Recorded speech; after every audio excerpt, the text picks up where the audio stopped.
6 years ago, we expanded the McGill program by presenting the first McGill Medal of Journalistic Courage. The recipient in 2009 was Jerry Mitchell, a Jackson, Mississippi reporter who pioneered coverage of civil rights area cold cases. Since then, we've honored journalists who took over a story after the journalist covering it was murdered, journalists who were held by North Korea when they crossed the border trying to cover human trafficking, a journalist who was taken in Syria, interrogated in Iran, and continued covering the war, a journalist who documented mass killings in Africa, and a journalist who exposed illegal NSA surveillance of U.S. citizens. Recipients are selected by the McGill Fellows, undergraduate and graduate students chosen for their academic achievement, practical experience, and leadership. Last year's class selected this year's recipient. We honor today Kathy Gannon. It is a great honor to be here this afternoon with journalist Kathy Gannon, an AP correspondent who has given nearly 3 decades of her life helping us to understand Afghanistan, one of the world's most dangerous and complex and difficult countries. She is the recipient of this year's McGill Medal for Journalistic Courage. In 2014, Kathy was attacked and badly wounded by Afghan security forces while covering presidential elections. Her AP colleague, Anja Niedringhaus, was killed in what was the first known case of security forces attacking journalists in Afghanistan. Kathy had been reporting from Afghanistan since 1986, covering the Taliban rule in the 1990s, the post 9/11 U.S. invasion in 2001, and subsequent 13-year war. She was not indifferent to the risks, according to AP editor Sally Jacobson, who nominated Gannon on behalf of the news service. And this is a quote from Sally Jacobson. "The cornerstone of Kathy's work was always to get out of the halls of power and as close to the Afghan people she was writing about.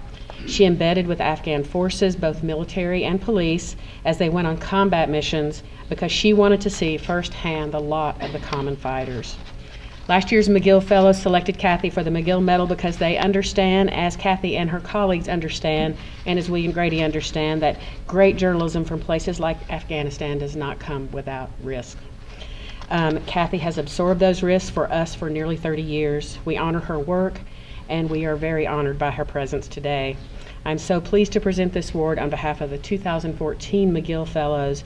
Join me in congratulating the 2015 recipient of the McGill Medal for Journalistic Courage, Kathy Gannon.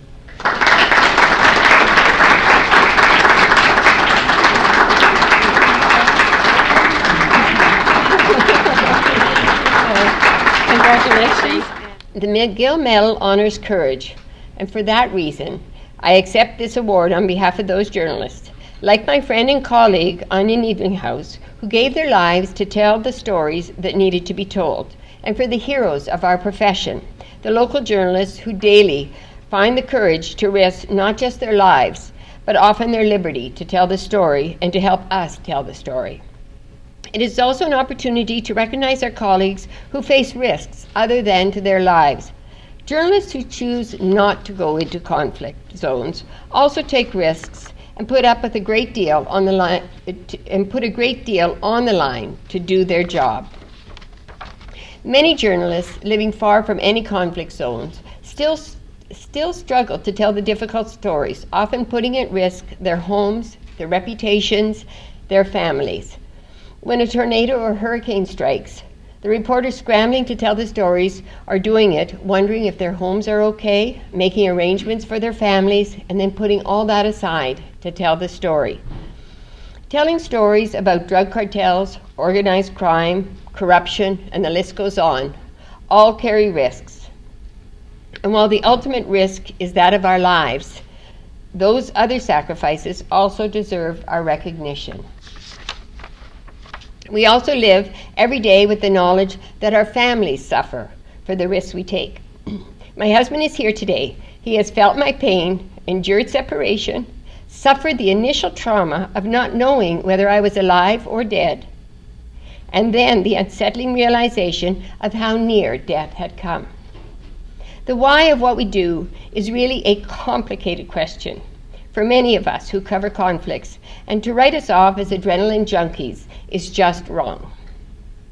Trite explanations like that do a real disservice to those who have died and to those of us who have survived and live with life-altering injuries. What brings us to countries so far from home is often a real desire to understand the world around us. I grew up in a small mining town really, in northern Canada.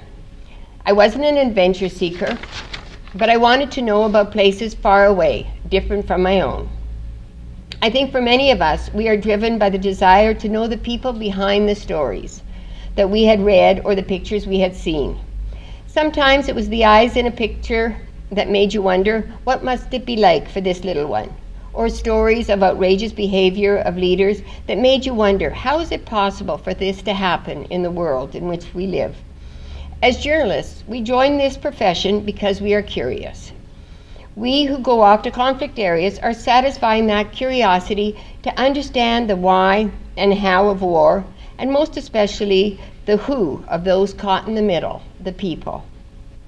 When we go into these conflicts, we are often afraid. We understand the dangers, and we do the best we can to mitigate those dangers. And then we go, swallowing that fear, finding our courage where we can. What so often gives me strength is when I look at the people of these countries. They find a normalcy among the chaos. And it is because of them and their stories and the world's need to hear or see their stories that we find that courage. Thank you very much.